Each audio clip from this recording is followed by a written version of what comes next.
It's the Infectious Groove Podcast, part of the Odd Pods Media Network. Recorded from Detroit, Michigan, and Jacksonville, Florida. The Infectious Groove Podcast is your source for Jammy Jams, album reviews, and the best in-depth music discussion. Thanks for joining us. Now here are your hosts. Hello and welcome to the Infectious Groove Podcast. My name is Russ, and the lady at the intro says that we will have the best in-depth music discussion, and I'd like to say that there's no chance of that happening this week because Michelle is back. Hi, Michelle. What? You're lucky you're all the way in Florida. I know. A week and a half. Week and a half. Am I coming up there specifically to get punched in the face? Yep. Okay. I've been counting down the days. I've been practicing. You doing the Rocky montage? Yeah. Thumb on the outside so you don't break it. I like that you just know that, by the way. You never taught how to throw a punch? No, I don't go around needing to punch people. I don't need it either, but sometimes you just... Yeah, but I've been cruising for a bruising. For a while now. for a hot minute. The other voice that you hear in the background laughing at Michelle and I's ridiculous shenanigans is our old friend Dayton from the Docking Bay 77 podcast. How you doing, brother? I'm great and super happy to be here, guys. Right on. Yeah. Dayton has had the pleasure of being on the show several times. Never had the pleasure of being here with Michelle. It is a pleasure. Absolutely, it is. Absolutely. He's had plenty of feedback that he shared with us over. That's what I should have done for this episode, by the way, is I should have dug up all the things, all the issues Dayton may have had with Michelle through time and just read that for all of our feedback. But we'll see. There was no issues. It would be crickets. It was good and bad. Good and bad. Yeah. A little bit of both. But Dayton has been called in to help us with a totally epic cover battle, which is one of the fun things that we do on the show as a series. And this week, in the second half of the show, we will be doing a totally epic cover battle of a very, very, very classic song versus quite a modern take on it. And that is the song Brown Eyed Girl and the version that everyone in the whole free world knows by Van Morrison versus what I think is the lesser known version, but I think it's excellent, the Everclear cover of the song. So we will talk about that in the second half of the episode. Before we get there, we have some feedback to share from the last couple episodes, a little bit from YouTube and so on. Then we'll get into our Jammy Jams as well, but let's go ahead and get into the feedback. Feedback, John. Don't worry about that. Right. Rock and roll me with that feedback. Our friend Nick Macchiato over there on Twitter writes in and says that he has a lengthy comment to leave us regarding lyrics that hit hard, which was what our episode last week was on, was lyrics that we have the biggest connection or have impacted our lives the most. And Nick says that the lyric that hits very hard for him is a song from a recent artist named Meg Myers and a song called Waste of Confetti. The lyric says, "Why do I pretend when my heart is pulling at me? Why do I say yes? I try to make everyone happy. Here I go. I am pleasing people again. Why do I abandon my own party? My own party is a waste of confetti." And then Nick goes on to say that being from where I reside, I very much do not fit in with hardly anyone. I'd say I'm unique and weird, etc. So I was trying to put up a face that I thought people wanted to see and that I would be accepted and try to please everyone. But it was exhausting and that led to depression. I struggled mightily with it until this album dropped in March and this song came on.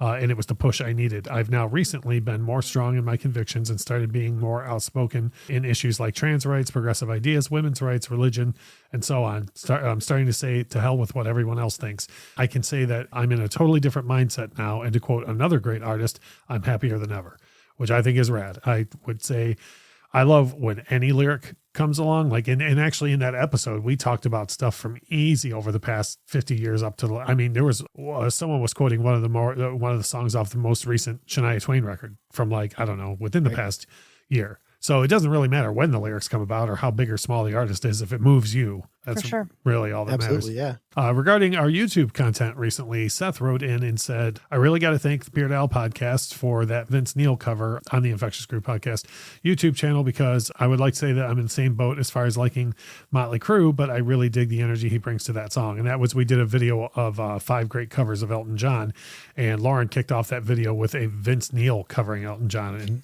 it was like, what? But it's right. It's a good cover. It works. We have a little bit more feedback on that here in a bit. The BFYTW podcast just wrote us after last week's episode and said, "This was such a wonderful time. Thanks for having us on. Got a real insight into everybody with their choices." And to give you an idea, and Dayton, I'm sure you heard the episode. What's funny is I'm on with my own co-host who didn't listen to the episode, and I'm on with Dayton who did listen to the episode. You don't know me. Michelle, Michelle, did you listen to the episode? No. Okay. So it was funny because we were talking about lyrics that had the most impact on our lives and stuff. And one of the people from the BFYTW podcast brought up the song "What Is Love" by Hathaway, which like you would instantly, but in like our audience can't see us, but Michelle's doing the head bob from that. But it was like to him, as soon as he hears those lyrics, it instantly reminds him of being a kid in the car with his family, and everybody in their family would be doing the head bob from that, and it's like, so who's to say that lyric shouldn't matter to somebody and have that kind of positive impact on them, Yeah, for sure. Absolutely. This next piece of feedback really isn't feedback. I'm just including it as a exciting thing that happened to me today. I tweeted from the Infectious Groove Podcast account about how I was super duper excited that Extreme had put out 2 new singles today, 2 more new singles, and they kick ass. And the very first person to like that tweet, Gary Sharon, the lead singer of the band Extreme. That's fabulous, man. Hell yes. That's awesome. Yeah. I was very excited about that. I had to do like a triple take. I was like, is that Gary fucking Sharon? Yep. Yeah, right? Yeah. Literally very You're first person to like the tweet. And yes, as a matter of fact, we are. Okay. Rounding out the feedback, as far as the Elton John covers YouTube video goes, we had our friend Trevor write in and say, with my metal background, I love the Flotsam and Jetsam version of Saturday Night's All Right for Fighting.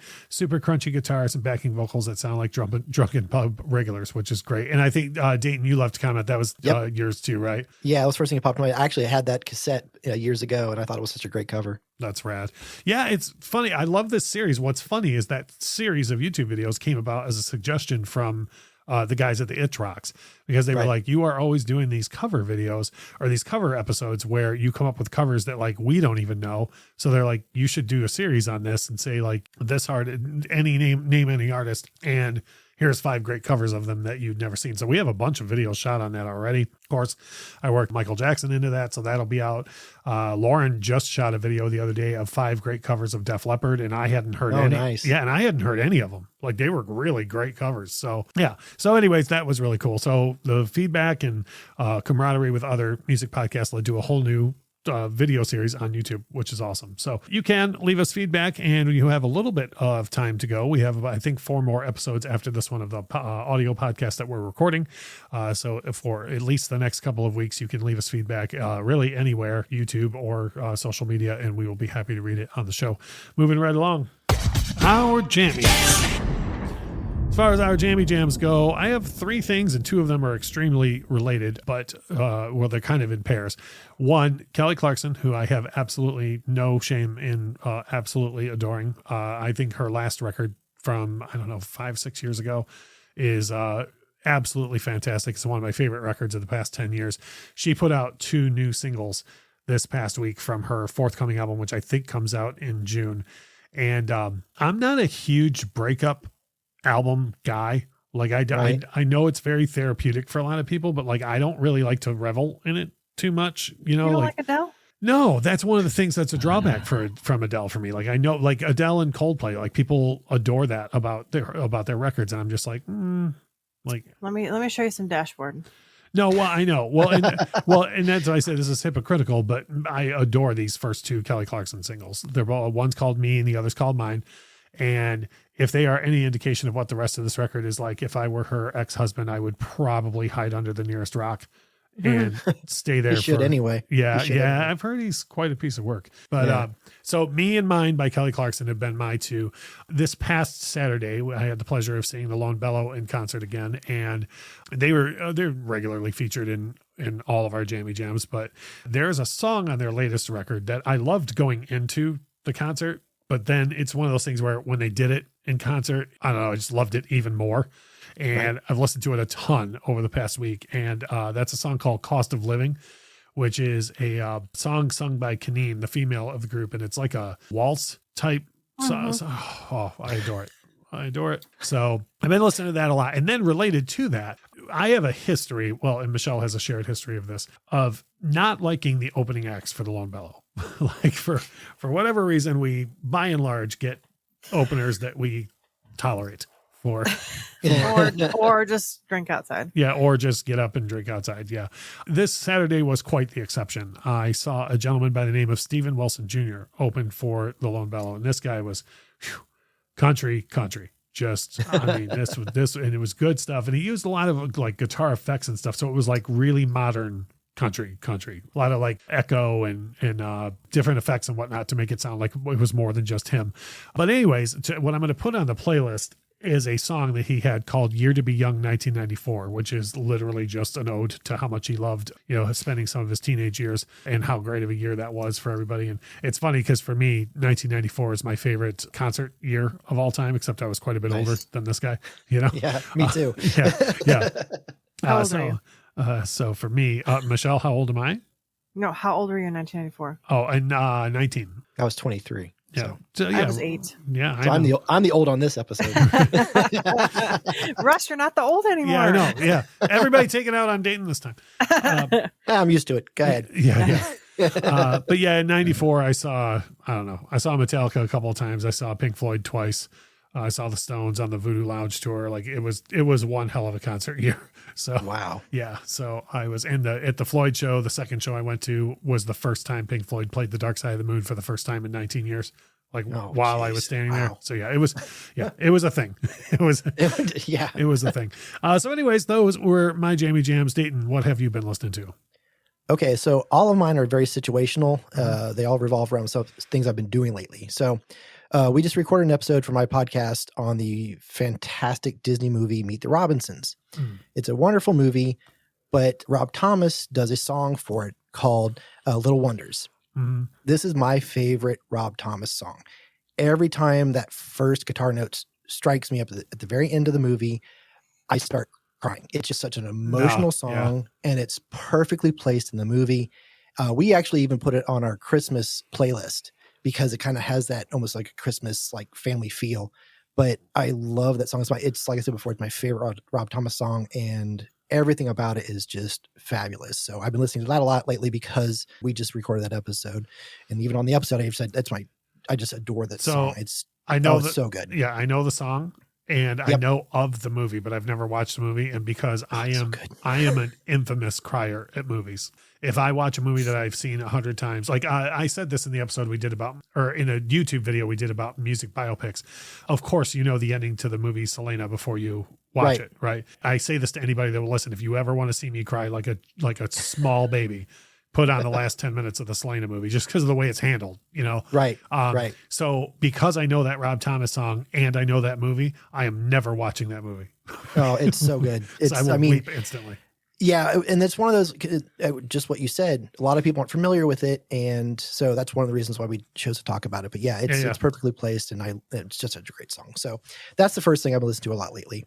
Now, actually, the weekend before this drops, I will be in Lexington, Kentucky at a board game convention. And one of the things we're doing that weekend is my friend and I are play testing a board game that we've been developing for the last few months. Nice. And it's the theme is hair bands in the 80s on the Sunset Strip. Yes.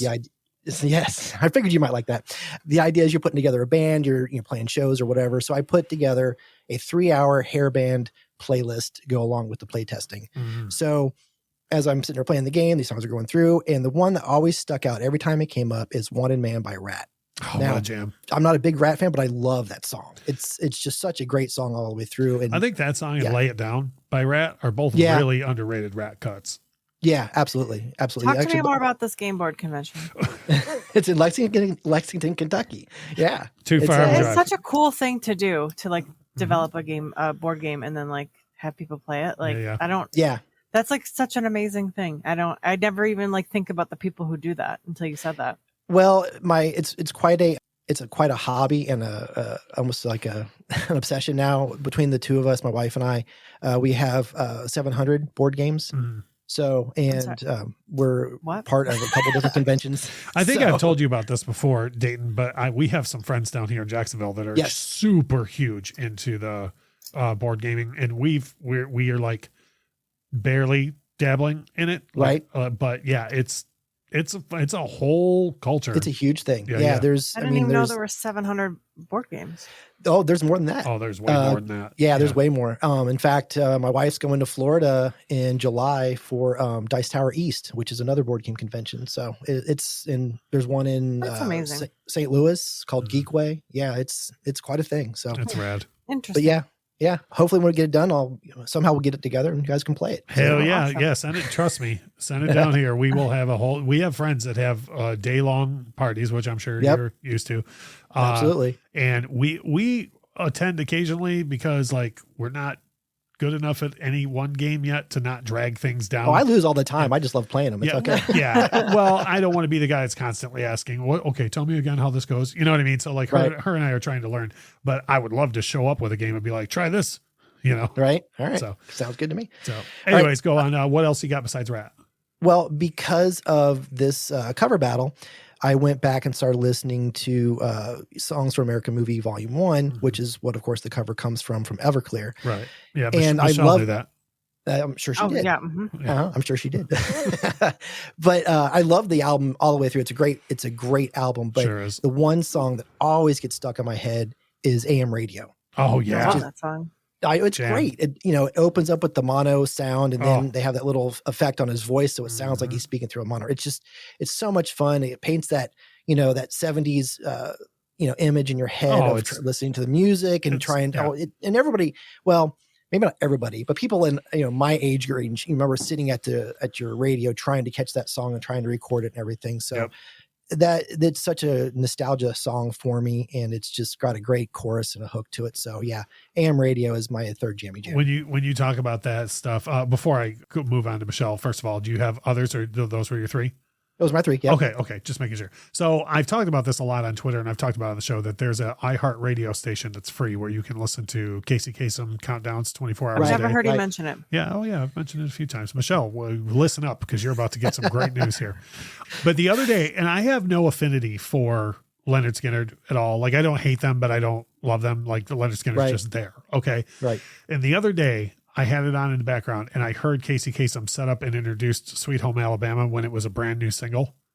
Oh, wow. And it was so cool. It's very cool to hear that kind of stuff. Like he was like, oh, these guys, they're called Leonard Skinner. And, here's their very first single, and I was like, holy crap. Like, just think about, you said how many people spent Saturdays after that waiting to record that song, Oh, yeah. Yeah. Right. I mean, yeah, it's such a, the song is a snapshot of time. It really is a moment in time. So that's one of the reasons why I love it. Yeah, I love that. And I thought you were going to say Wonderful off of that album, which is another one that makes me cry. It's a great song. And you mentioned the Star Wars poster. So of course I like that song, but AM Radio is just such a great song. Yeah. Oh man. Fantastic cut. Michelle, you've had plenty of time to come up with your Jammy Jams since the show started. I'm sure you came completely prepared though, and you were all ready and willing and able to share your Jammy Jams. So if you would please tell everybody what you've been listening to. I only have two, but they're whole albums.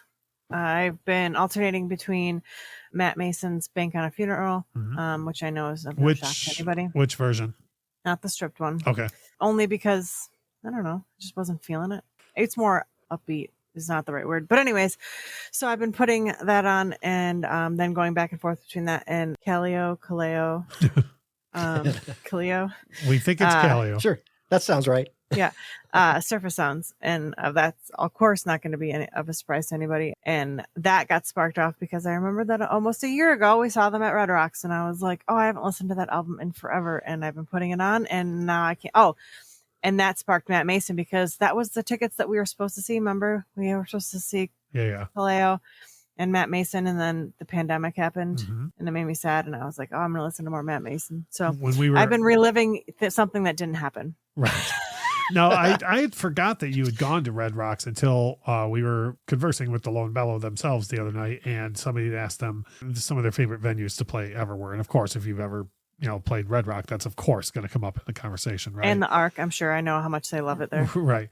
But I thought it was funny. Zach said, he goes, if you've never been to Red Rock, he goes, just know that it feels like the Lord literally touched the earth and said, there should be live music right here. It's exactly like that. Yeah. Like, wow. Yeah.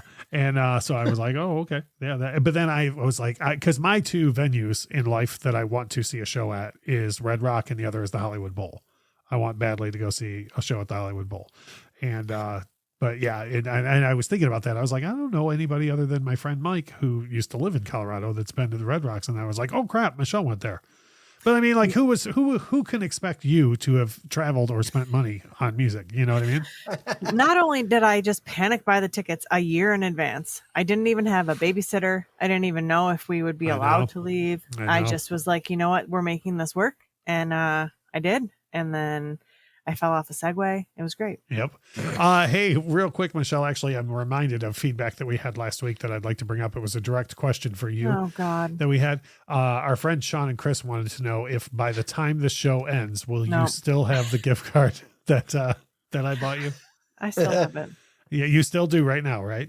Yeah, it's in my wallet. It's in my wallet in case I ever go past Dearborn Music. Which is literally on your way to and from work. But I mean, like, I don't physically pass it. I have to get off the freeway. But isn't Record Store Day this weekend? It sure is. It is. Yep. Was there anything good on the list? Maybe I'll go there. You're the one who sent me. I won't even be here. Told me about stuff you liked. I'm gonna be in Toledo. We are gonna take a break. When we come back, holy cow! When we come back, we are going to get into the latest of our totally epic cover battles. This one is going to be over the song "Brown Eyed Girl," the original version by the band Morrison against the very different version by Everclear. You are listening to the Infectious Groove Podcast on the Odd Pods Media Network.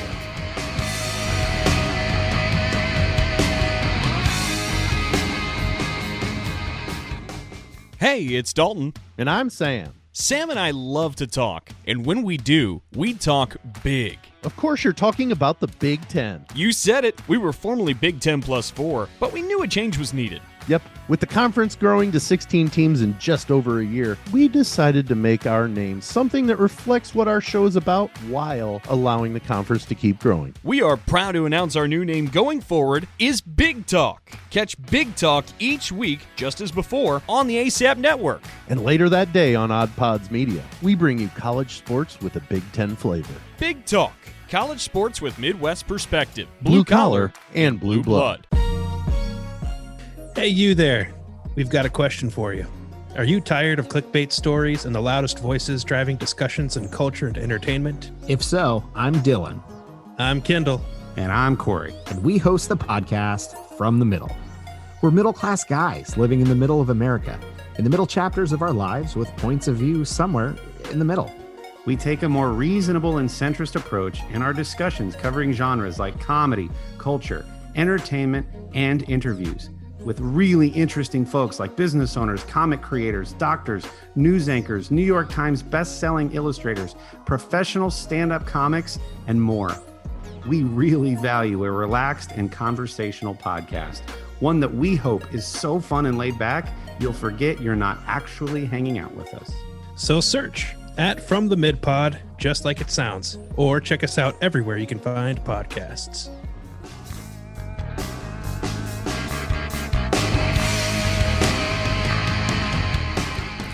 We are back. It's Russ and Michelle from the Infectious Groove Podcast. And this week, we are delighted and pleased to welcome our friend Dayton back to the program from the Docking Bay 77 podcast. And you've heard us talk about his show on our show before. You've heard him on our show before. So if you like all things pop culture, music, movies, in-depth discussion, and what I like the most is there's a lot of feeling and reason behind everything that you hear on the show. You're never going to hear them say, this movie sucks, and just because I said so, or I love this movie and it's good because I said so. You hear a lot of reason, and from what I've heard, never any. And if you disagree with us, you're wrong, which is huge in the podcast sphere.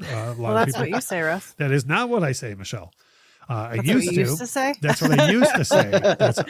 I identify as a recovering music snob, and I feel like I have come. Michelle, you of all people have to admit that I have come a very, very long way with that. Yeah, I mean, I haven't seen you fight anybody lately, but yeah, I don't. You have. And I know you're saying that jokingly, but you've seen me physically fight people over music. So yeah.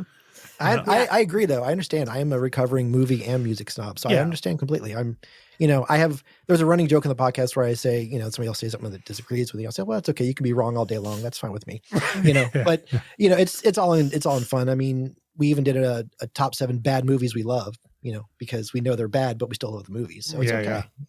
It's all right. As long as you have a good time, that's all that matters. And that really, and that's the thing that became easier for me to understand.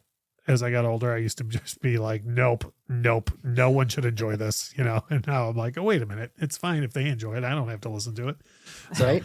But if you like that idea and you want to hear more talk about, they do, of course, cover music, but if you would like to hear more of pop culture covered, by all means, as soon as this episode is over, go look up Docking Bay 77, hit subscribe, and check out their show. They have a weekly show, but they also have a ton of episodes in the can already. So take a look back through their catalog, see what it is that you want to hear them talk about, give them a try. This week, Dayton is joining us because we are going through yet another totally epic cover battle. And when we do this, we do a couple of different things. We talk about some background on each of the songs. So I looked up some of that. If Dayton, if you have anything that you want to point out about either the songs, either of the versions, when I go through this, by all means, just interject at any point. Michelle, I'm sure you have tons of info on both of these songs. I just have like all these notes. So I'll let you go first though. It's fine. Yeah. And then you just maybe, if there's anything I didn't cover that you if there's anything that both of you have missed from my notes, then I will definitely just jump in. Interject. Sure. After that, we like to talk about what we like about the original. We talk about what we like about the cover, if there is anything with either. Sometimes we do come across covers or originals where people just don't quite like anything about it. Then we talk through which one is our personal favorites and why. Then we tell you which one we would recommend you go listen to. This week, the topic of discussion is the song Brown Eyed Girl, which if you are on planet Earth, I assume you have heard at least the Van Morrison version of the song.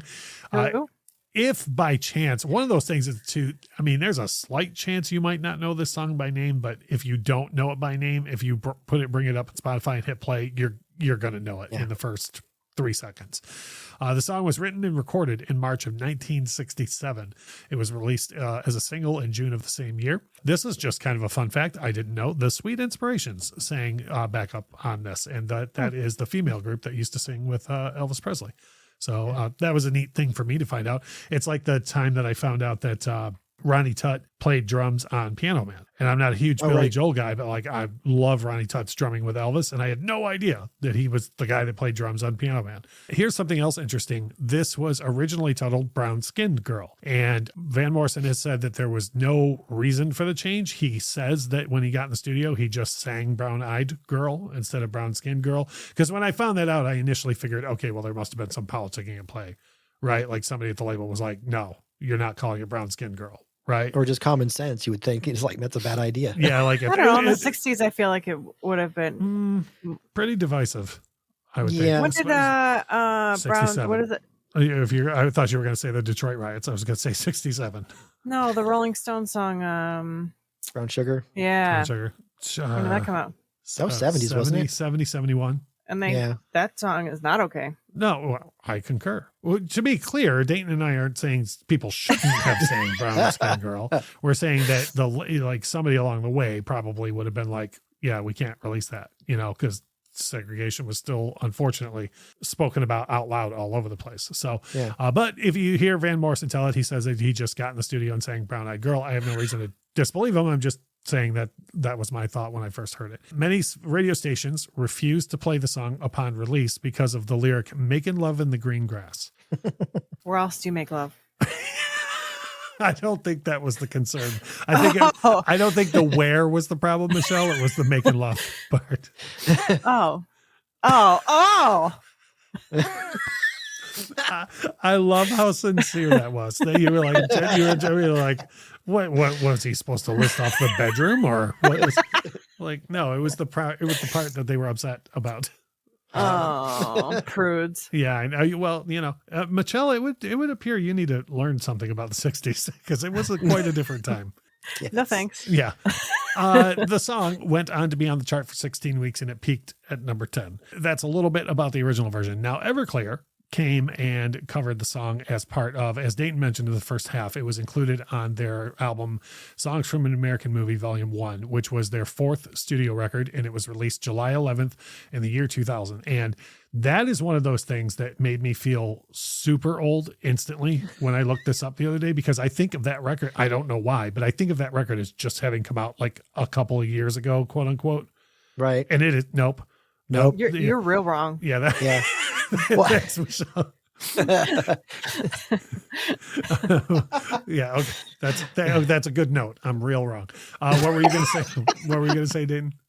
Well, it's one of those that, it feels like it just came out, but only reason I remember is because I blind bought it and just blazed through it so many times before I met my wife. So I at least know it's older than 20 years. Oh, because I've been married 20 years. So that's a reason I know remember that. But otherwise, it still feels like it's a new album. I blind bought this as well. I loved their first record, and I didn't really dislike their second and third records, but I didn't buy them. I just heard their singles on the radio, and I have no idea why I blind bought this, but I did. And I went around with it like copies of the Bible. I was like, have you heard this album? Like, it's so good. Yeah, it's so crazy good. Lead singer Art, I always say this wrong, but I think it's Alexicus. I've put way too many syllables in that guy's name. I never get his name right. I never get it right. So. I know. I think I said it right. He says the album is loosely based on his divorce. It's not exactly a concept album, but it's loosely based on his divorce. And when you listen to a lot of it and you hear the nostalgia we were talking about earlier, totally understandable, especially songs like Wonderful. Brown Eyed Girl was actually the third single from the album, first two being Wonderful, followed by AM Radio, and then Brown Eyed Girl. Now, here's what's weird. I could not find anything about where their version charted of the song, like where their single charted. I was able to find out that the album itself peaked at number 9 and that it's their second highest selling record after their debut album. Right. But maybe it didn't chart. I mean, that's the only thing I can think is maybe it's one of those things of the disparity. Like if you look at Thriller, you look at the later singles off of Thriller, they didn't do anywhere near as good as the early singles off of Thriller. And it's like, well, yeah, because 100 million people bought the record. Like they didn't need to buy, you know what I mean? Like they didn't need to buy the later singles off of Thriller, right? So I figure maybe by the time Brown Eyed Girl came out, if the record peaked at 9, they're like everybody who was going to buy the latest Everclear had already done so, is my guess. So yeah. So that's a little bit about both versions of it. And we always go through and say, what do you like about the original? And it's interesting, Michelle, before you got on, Dayton and I were talking about how I like when I don't know where you're going to go on things, because I truly don't with this at all. And I don't remember, I don't think you and I have ever had a conversation about as old as this song is. And I'm sure it's been on. And as old as you are. Oh boy. Oh boy. Just kidding. I can't believe you talked to Dayton like that. You just met him. I don't know. I'm the middle child here. I don't know why I'm being That's called. right. Yeah. But I'm certain it's been on at a million casino visits or parties you and I have been to, or playing pre-music for a concert we've been to. And I do not ever recall you and I talking about if you even remotely like the original. So having said that, is there anything you like about the original? And if so, what? So always mega prepared. No, I am prepared. I just don't have anything nice to say. Okay. And that's fine. So, but I do want to preface this by saying I have brown eyes and I'm a female. So I heard people sing this song to me, just like Michelle from the Beatles, my whole entire life, you know? Yeah, but you like Michelle by the Beatles though. That's because the Beatles are better in general. Well, I'm not going to argue that. No. And I can appreciate that it's catchy. I think that it is a good song. It's just been too much for me, and I've never been able to like really appreciate it. I think it's just been overdone. But so because I don't of have the people singing it. Yeah, which and I it's get. just I know. Let me put it this way. Well, we have a mutual friend named Barbara, so she's pretty sick of hearing people sing Barbara Ann at her. Yeah. And literally just today, me and Lauren were talking about my friend Rhonda, and Lauren opened her mouth to go for the help me Rhonda, and I was like, no, fur coat. Yeah, like no, yeah, fur coat Rhonda. That's the best SNL sketch. But no, it's like, you know, Rhonda's heard that a million times in her life. And so I get, if you're a brown eyed girl, people are like, how many times have men of a certain age looked at you and been like, you're mad. And you're like, stop it. Too many. Yeah. So, and it's never, okay, I guess Michelle, I could feel like is just like people just saying your name. But I feel like when people look at me and they sing brown eyed girl, it's in a creepy way. Like there's not no like woman has been like, oh, you're my brown eyed girl. It's just always older men. Well, that's why I just said men of a certain age. I'm sure it's not so like and so it's never been a song that I love. And I think that it's fine. Like I'm never going to ask somebody to turn it off. I'm never, it's not one of those songs that it's a stinker for me. It's just there. Right. So I don't really have anything much nice to say. And so that's why I was kind of like, I'm not. Right. So I don't know why you started with me. That's my bad. As far as I go on this song, the first thing I always think of for whatever reason is the bass line. And I don't know if it's I adore the bass line in the song. It is a good bass line. It really is. Oh, now we're going to go through our points and Michelle's going to be like, I don't know, maybe I do like it. Like I said, I just have a negative connotation of the song. I just can't get away with it. And so but the bass line didn't do anything to me. Yeah, that's true. I like Van Morrison's voice on it a great deal. I know Van Morrison is one of those cats that's like super revered and I could take or leave as a vocalist. Like I just don't, he does nothing that I go, oh my God, you got to hear this version of this song. Right. But I really like his voice on this track. It's kind of like, and I do not want to come off like I'm some sort of Elton John expert because I'm not. Lauren knows way more about Elton John than I'll ever know in my life. And Elton John's earlier voice was a lot thinner. And I mean that in a good, very good way than later Elton John. Right. And that's what I get from this. I like the sound of Van Morrison's voice on this more than later stuff that I heard. And then Van the other the thing, Man, right? I'm sorry. Isn't it Van the Man? We heard that he was called Van the Man. Yeah. I've never heard anyone call him that, but apparently at some point.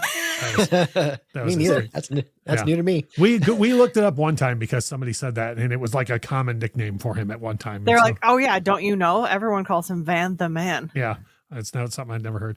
The last thing that I want to point out is, and this is kind of what's weird, is how this ties into what Dayton was saying about the AM radio. I love the lyrics of this song because of the nostalgia of it. Like even a line like the "Whatever Happened to Tuesday and So Slow" or whatever. Like it's like. Just today I heard Check It Out by John Mellencamp, and like any song that recalls like any memory from even as like 2 years ago, it doesn't matter. I'm like, a song could come out tomorrow that talks about how much they missed 2021. And I would be like, aw, like, you know what I mean? Like I just love nostalgia on stuff. So even though I wasn't around in 67 and I certainly wasn't around for the years he's talking about before, I just love that about the lyrics. Yeah. So, Dayton, what do you like about the song, and what is it that Michelle's going to agree with? Well, you already mentioned the bass line. I do really, really like that. It's got a nice funk to it. The opening guitar is just that it's so catchy, and it instantly transports my brain to just sitting there and hearing it on the radio, like in the car when we're driving around, when I was a kid. But it's really, like you mentioned, the lyrics and the nostalgia to it. I think lyrically, I think a lot of people can relate to having that person that was in their life at one point, and it's now you've moved on from them years later, and you see them, you're like, oh wow, they look really great now or something. And you kind of have that little ping of, I missed out, whatever. So I think the lyrics are really nice, and I do like his voice too. I'm not a huge fan of his voice overall. I don't think he's got this amazing range, but it's good on this cut. Yeah. It works within the context of the song. And it's, it's one of those that it's very much a product of the late 60s, which is a great thing because I'm a huge classic rock fan anyway.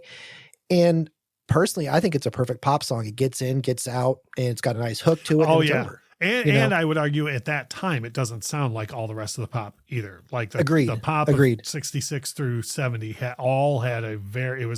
they were pretty much all Tommy Jane's clones, or Happy Together like that. And I feel like this one would have definitely stood out from what was popular at the time. On a side note, if you'd like to hear my least favorite Van Morrison vocal performance of all time, Roger Waters did The Wall by himself in Berlin in 1990.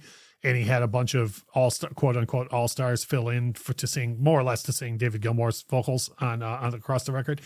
Right. And Van Morrison turned in, without a shadow of a doubt, the worst version of Comfortably Numb ever performed by anyone ever. I don't know. Have you heard mine? Well, there's that high harmony over the second half of the chorus. What we should do is have you record that harmony over Van Morrison, Michelle, see if we can make the ultimate terrible vocal take on Comfortably Numb. I think Van the Man would love it. Yeah. It's to the point where there are a lot of things to love about that particular Roger Waters performance. A lot of Pink Floyd fans don't like it. I think there's a lot of good things across it. But if I ever try and listen to it straight through, every time it hits that first chorus, I'm always like, no matter how good of a mood I'm in, I'm like, shut up, Van. Damn. Irritates the hell out of me. So as far as the cover goes, I adore this cover of this song. There is no two ways about this. This is the thing where when I got it, When I got the record, like I told you, I blind bought it as well. And when you look at the track listing, I was like, well, it's not that Brown Eyed Girl. Like they just wrote another song called Brown Eyed Girl. Cause like Everclear is not like, how would they even cover that song? You know? And then when it starts without the correct lyrics, right? It's got different lyrics at the very top. And then when it settles down into I can remember hearing it for the first time and being like, what?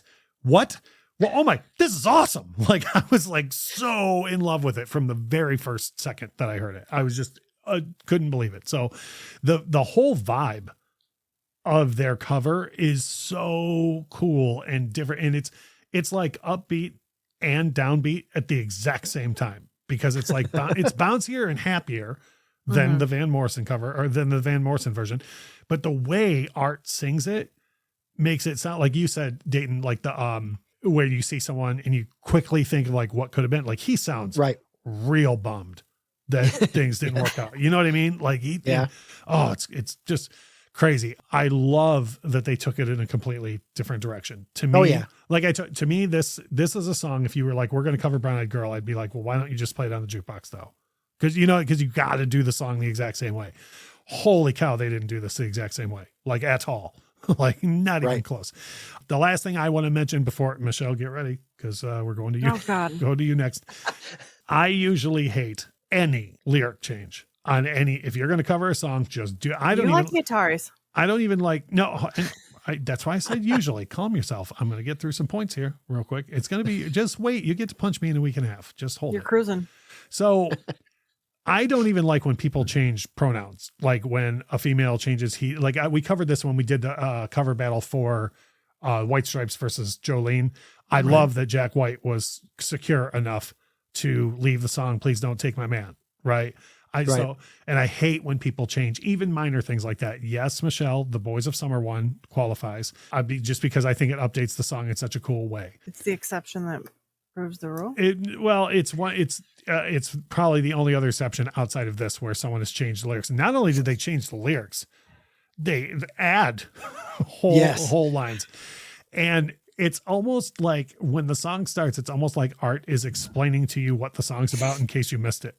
Like he's like, I hear the song, it makes me think of a girl I used to know. And you're like, in case you never got the point of the song, you're like, oh my God, that's what he was singing about the whole time, but in the haze and all that stuff, haze near the end, it's completely different. This goes in the, if we had a board, like Infectious Groove board of covers, I approve of lyric changes, I would be like, add it to the board, like, and there'd be all of one up there. Yeah. It'd be like ding underneath Boys of Summer. Yeah. Yeah. Like Family Feud style. You just see the second one. But that's what I love. There's so much to love about this cover, in my opinion. And now we're going to find out what's not to love about this cover. Michelle, do you like anything at all about this cover? I do like it. I like Everclear in general. Everclear is alcohol or the band? Both. Okay. Everclear is one of those bands that I forget exists until they come on.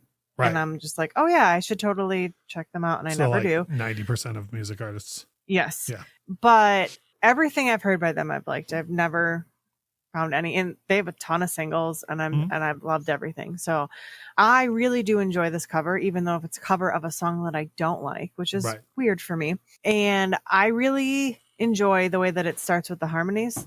Yeah. I think that's probably my favorite part of the entire song. Like just they come out the gate and they're like, they set it up for you. They're like, this is going to be different than this is not your mom's Van Morrison. Like literally. Come on, on a trip with me. Yeah. And so from the get, it's a different song. It's a different vibe. Like you had said, it's as much different as you can be and still be a cover, in my opinion. I mean, other than like actually doing, like a rock song instead of, a classical song or something, like, and so I really enjoy that aspect of it. I think it's innovative and I really do enjoy it. Yeah. I am almost as stunned today as I was when I first heard it. Like that, I'm like, wow, I really do. Damn, good job, gentlemen. Like Everclear is the same for me in many ways as Van Morrison. Like I don't have anything against Everclear at all, but they're just there. Like you know what I mean? Like I don't, other than this particular record, they don't have anything that I would like evangelize about. You know what I mean? That I would like go around telling people they need to hear. Like even their first record, I'm like, well, if you heard Santa Monica, you kind of got the gist of that record, So I like that song. What, Santa Monica? Yeah, but if you've heard that song, you got the gist of their first record. Whereas if you hear this, I wouldn't know. If you hear this, I'm aware. If you hear this cover, you haven't heard everything there is to hear on this record. There's a lot more to this particular album. So Dayton, we'll go over to you. We know that you like the album a great deal, but we're focused in on this one cover. What do you think about this cover? What do you like about it? Okay, so I don't like it as much as you guys, but no. All right. Well, next week on the show. No, I really do love the fact that they made it their own. I mean, when it started and I didn't hear the guitar, I'm like, wait a minute, wait, that's different. And then you hear everything is different, which when I came back to it, because that threw me off. That startled me to the point even to the where bass line that I love so much from the original is totally different on this. Yes. So everything is so different. It took me multiple listens before I even started to enjoy their version of it. I do truly love the fact that they made it their own, because I think that's a great way of saying, we like the song, but it's going to be ours. It has that very late 90s, early 2000s production to it. So honestly, if you didn't, there's so many people out there that wouldn't even realize it's a cover, because it doesn't sound anything really like the original. So, yeah, if it was just on at like the supermarket or whatever, I don't think most people would pick up and be like, this is cover of Brown Eyed Girl. Right. No, see, and like I said, it's just, to me, honestly, with the album as a whole, it's actually my least favorite song on the album. I think it works better in the context of the full album. So on its own, I don't love it as much. But if I listen to the entire record, it has a better feel to me, because it fits with the tone of the whole album. So I hate it. I don't skip it, but I don't love it as much as, like I said, everything I loved about the original one is not in this one. So it's just like, well, this is completely different. So, it's okay. It's okay. This has got to be one of the only covers where somebody completely changed it. And I love as much about the changes as I do the original, which is rare. Yeah. Usually there's a band that I absolutely love called, this song's going to come up twice on accident, but there's a band I absolutely love called the Scissor Sisters. And their version of Comfortably Numb is one of the worst things I've ever heard in my entire life. and I adore that band. Michelle, you know this. I adore that band. And they changed it so much, and it's so different that I'm just like, you didn't cover Comfortably Numb. You just kind of used the lyrics from Comfortably Numb in this other song completely. So I can't think of another instance where someone changed the song this much and I like it as much as I do. So we go through and we ask which one is your favorite, and more important to me is why. I will take this on, and then Michelle, apparently you're going to have to pick the lesser of two evils out of this, because you don't like either of them. I didn't say that. Honest to God, I struggled with this, but I like the Everclear version better than the Van Morrison version, which for all the reasons I already mentioned is a hard thing for me to say. And it's not for lack of hearing it. I heard Brown Eyed Girl by Van Morrison 11 billion times, like everyone else on earth did, between the time I was born and the time the Everclear version came out. But I love the vibe of it. I can't get over how much I love the bouncy, different vibe.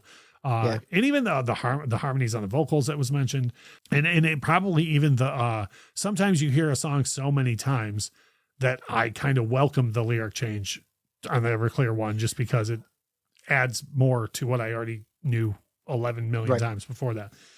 So Michelle, we know it's not Van Morrison. I'm assuming of the two, you must like Everclear more. Is that true, and why?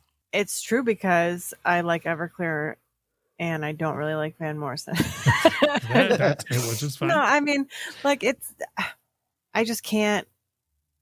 I can't love the Van Morrison one. I just can't. And Everclear, like I said, it's different enough that it doesn't. I mean, other than like the chorus and most of the lyrics, being the same, it's not the same. And I don't get these creepy flashbacks of men saying, "Oh, my brown-eyed girl." So yeah, no, I get that. Yeah.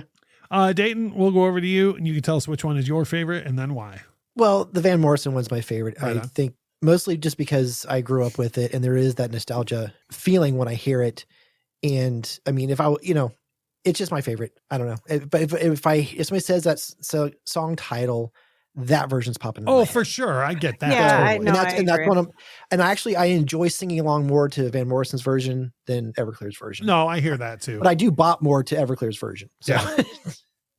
But for the Right. instant recognition of it and it just naturally singing along, Everclear or Van Morrison rather, for you. So we ask which version you would recommend and why, because that can be different. Like you might have one that you like and then you tell other people to listen to another version.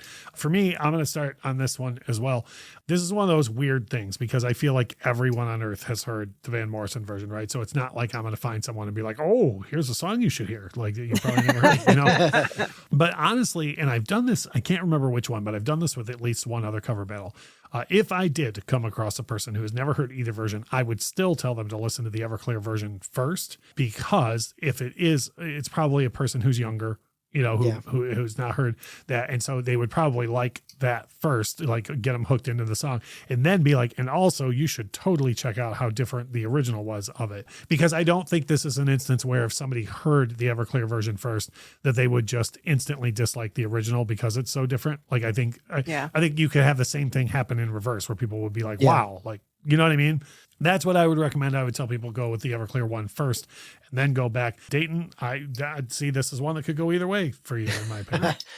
Well, okay. So I used my daughter, who's 19, as my subject for this. So if I was to get her to listen to the song, I too would suggest the Everclear version because it's more of a type of music that she would be more prone to listen to.